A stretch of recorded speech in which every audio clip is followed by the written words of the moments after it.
Bom, política monetária, muitas questões.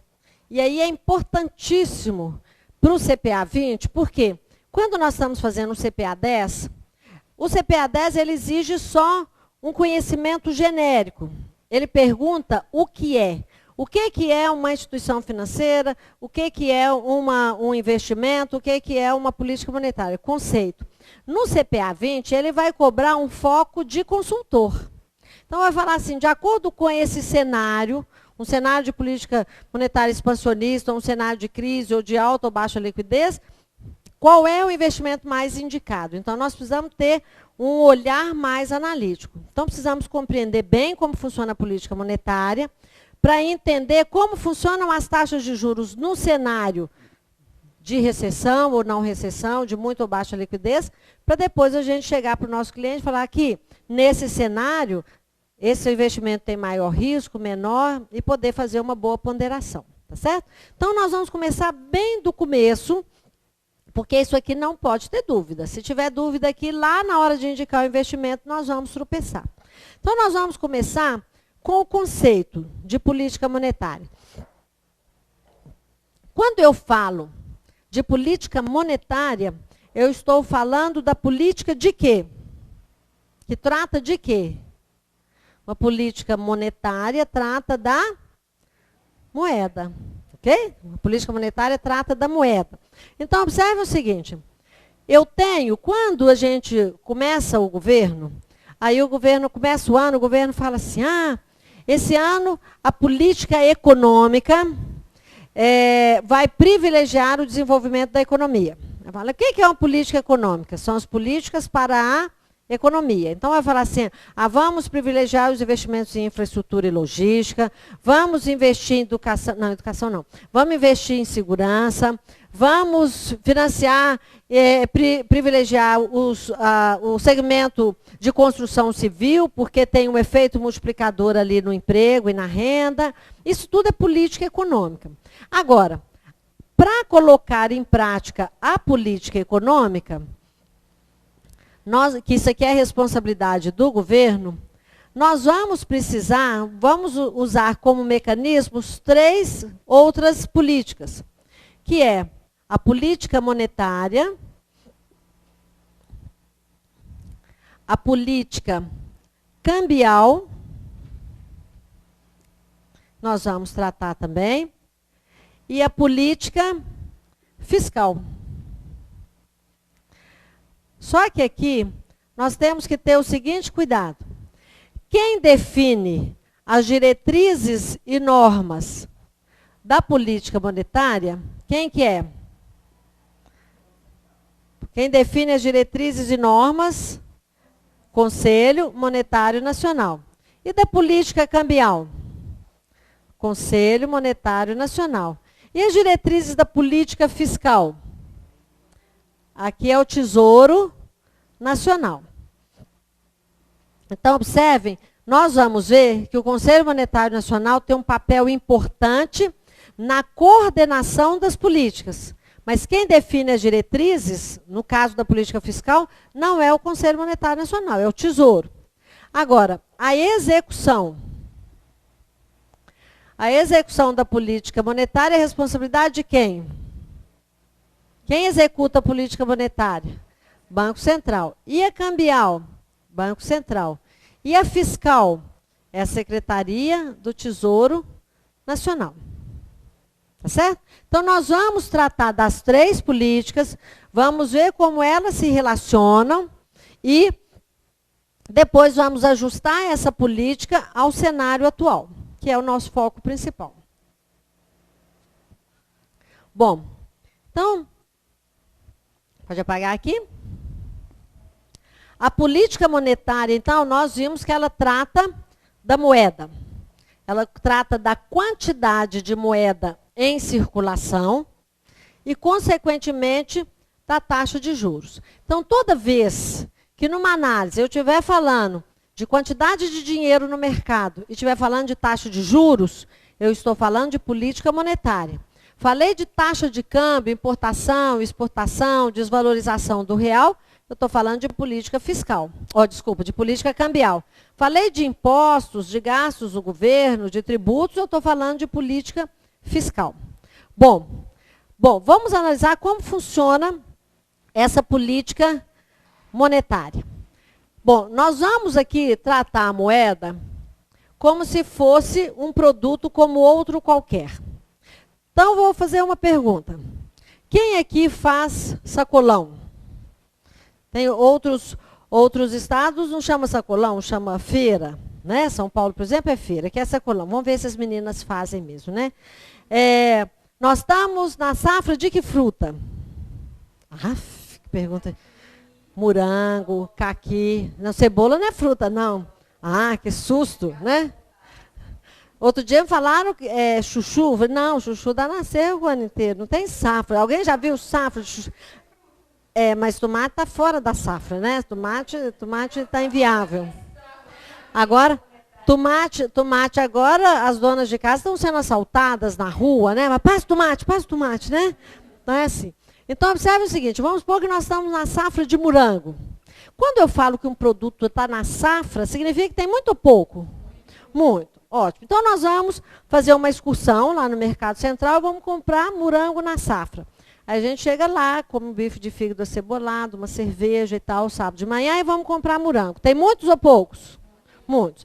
Aí, como que a gente compra morango na safra? Eu chego na banca do Zé e falo assim, Zé, morango bonito, graúdo, tá vermelho? Claro, Marta, tá na safra, você queria o quê? Tivesse feio? Olha, tá doce, Zé. Claro que tá. Posso experimentar? Claro, Mara, pode experimentar. Vocês já viram? Eu falo assim, Zé, posso montar minha própria caixinha? Vocês já viram que na safra, a caixinha do morango é transparente, não é isso? E fora da safra? É de papelão, né? Porque no fundo ali, ou ele está mofadinho, ou está, né, verdinho, pequenininho, né? Aí, quanto custa uma caixinha de morango na safra? R$2, R$1,99. Então, ó, fui lá na banca do Zé, o morango está bonito, deixou eu experimentar, deixou eu montar minha própria caixinha. Eu fiz uma caixinha assim mais rechonchuda, R$1,99. Vou comprar? Claro que não. Por quê? Vai que o morango do vizinho ali está mais doce. Aí eu vou na banca do Manel, experimento, vou na banca da Marilene, vou na banca da... Ok? Aí, fui todas as bancas, aí nem precisa comprar mais, né? Fui todas as bancas e vi que a banca do Zé, né, uma banca cheia de morango, vi que a banca do Zé, o morango está melhor. Vou pagar R$1,99? Não. Vou pedir o quê? Desconto. E ele vai dar? Vai, claro que vai, porque está na safra, ok? Aí o Jefferson casou, ok? O Jefferson casou, foi passar a lua de mel dele lá em Cuiabá em janeiro. Aquela alegria, né? Lá, imagina, lá não tem vento. O que tem lá, Jefferson, na sua lua de mel? Bafo. Que calor assim, né? Aí, no dia da lua de mel, aquela alegria, aquele romantismo todo, aí a esposa do Jefferson acorda 2 da manhã e fala assim, ô Jefferson, meu bem, gostaria de tanto de comer morangos frescos, igual tinha lá no Mercado Central em Belo Horizonte, né? Ele falou, querida, tanta coisa pra gente fazer aqui, né? Pra gente brincar, você vai querer comer morangos? Aí ela fala, mas sem morango não tem brincadeira. Aí o que ele faz? Como qualquer marido, né? Qualquer rapaz, pelo menos em lua de mel, né? O que ele faz? Pegou o carro e foi lá na loja de conveniência. Aí chega lá e fala com o cara assim, aqui tem morangos frescos? Eu falei, que é isso, cara? Janeiro aqui, 2 horas da manhã, em Cuiabá? Claro que não. Tem que ir lá, ó, o freezer, polpa, né? Ele fala, quem sabe à noite todos os gatos são patos, né? Pode até iludir a moça, né? Quanto custa a polpa de morango lá? 10. Cuiabá, janeiro? 25. Ele fala, nossa, olha, amigo, é pegar ou largar. Agora, tem uma outra loja de conveniência, a 20 quilômetros daqui, só abre amanhã, mas eu acho que é feriado. Aí o Jefferson pensa, o prejuízo, que é não levar o morango, 9 fora, lua de mel, vai levar? Claro que vai, né? Como é que chama essa lei? Lei da oferta e da procura. O que significa? Se tem muito produto, o preço do produto cai. E se tem pouco produto, o preço sobe. Eu tenho safra de dinheiro? Tenho. Como é que eu sei que está na safra?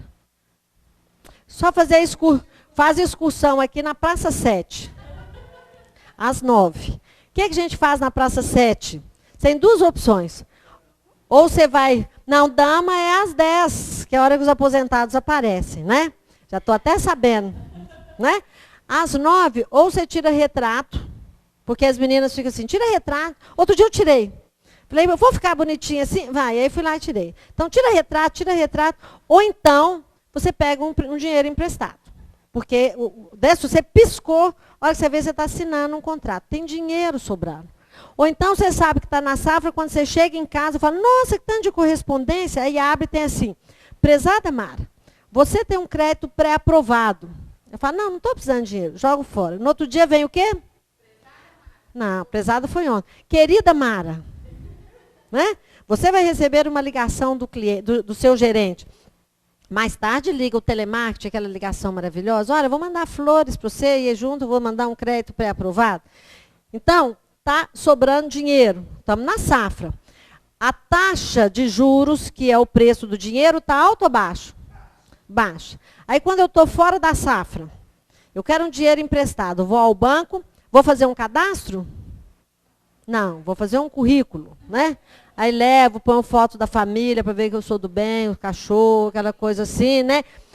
Carta de referência, exame de sangue e tal, e o dinheiro não sai. Se for na caixa, fala assim, o Siric não aprovou, né? Não é assim? Então, nesse caso, se eu precisar, você não se encaixa no perfil, né?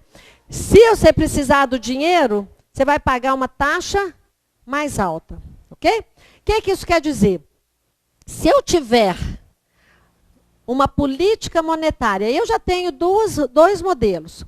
Se eu tiver uma política monetária expansionista, significa que eu tenho muito ou pouco dinheiro? Muito. E aí, se eu falar que a oferta de moeda está alta, eu tenho alta ou baixa liquidez? O que é o conceito de liquidez? Às vezes a gente fala assim, aplicar em imóvel é uma boa opção? As pessoas falam assim, é bom, mas tem pouca liquidez. Ou seja, é a facilidade ou dificuldade de eu transformar um ativo em dinheiro. Né? Então, liquidez é sinônimo de dinheiro. Então, a turma que recebe dia 20, quando chega dia 19, a liquidez está alta ou baixa? Alta. Né? Então, no dia 19, a liquidez está alta?